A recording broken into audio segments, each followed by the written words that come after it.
some of the strategies that community members that don't want a project to move forward have is that they just hope that they can bleed you dry, and they will sue you and try to slow it down, knowing that you have your cost of capital there, that eventually you'll give up and cut your losses.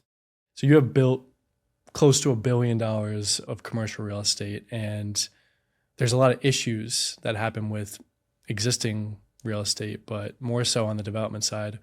What is the biggest issue that you've ever come across in your experience so far? The thesis hotel and residences getting sued. We had purchased the land for $44 million. We had gone through more than a year and a half worth of entitlement battles, and we still got sued and set the project back. Couldn't start our demo, couldn't start construction.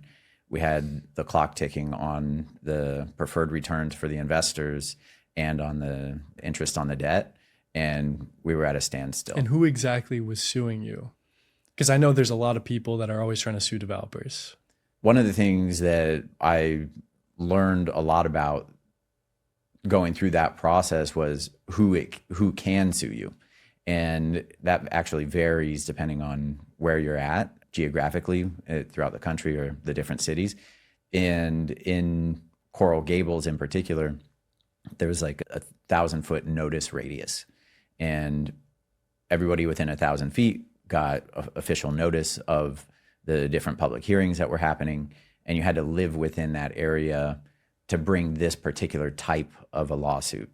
And so it really depends on the type of lawsuit that they're going after and a lot of technical details like that from a legal standpoint. But the people that sued us in that case, they sued us and they sued the city. And the major claim that they were making was that the city didn't follow the proper approval process in giving us the right to move forward.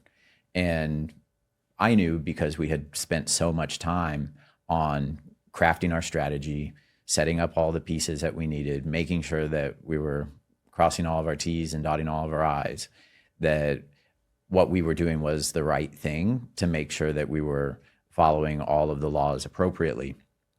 So we won that case and ended up being able to move forward eventually, but it did cost tens of thousands of dollars.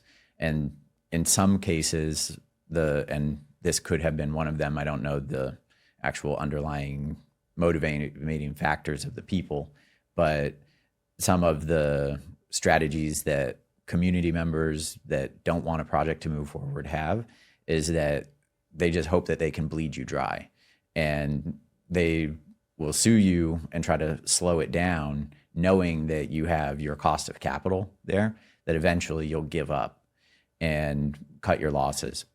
That was a $250 million project. For what you said, it cost tens of thousands, which is a lot of money, of course, but in the grand scheme of things, a project that size, it's marginal. I know it's more the time rather than the... What was tens of thousands? You had mentioned that the expense... No, the expense was millions. That makes a lot more sense. Yeah. It was costing us millions of dollars to have to hold out.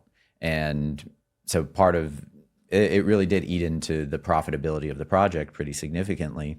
It ended up as a very good project. We hit all the numbers that we tried to hit on the residential side, on the retail side, and everything was working out.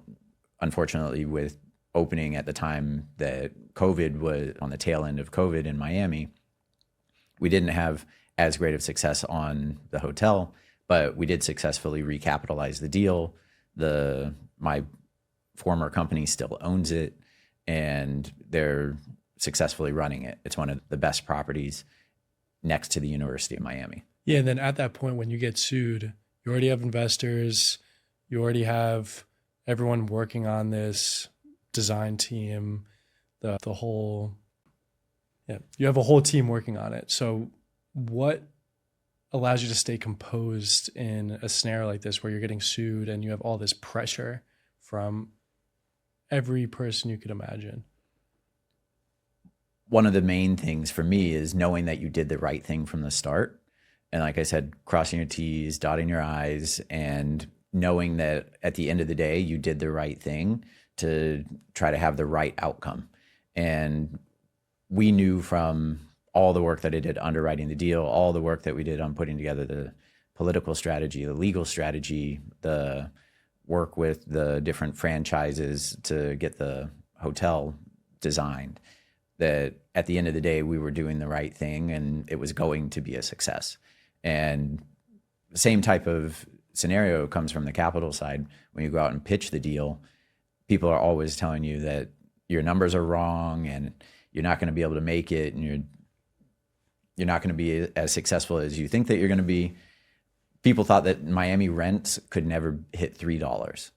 And we opened at $3.10 per square foot, which was, at the time, back when we were conceptualizing it, nobody was breaking that $3 barrier. And now, for you, having moved to Miami just a couple of years ago, you would love to have $3 rent, I'm sure. Yeah, I wish.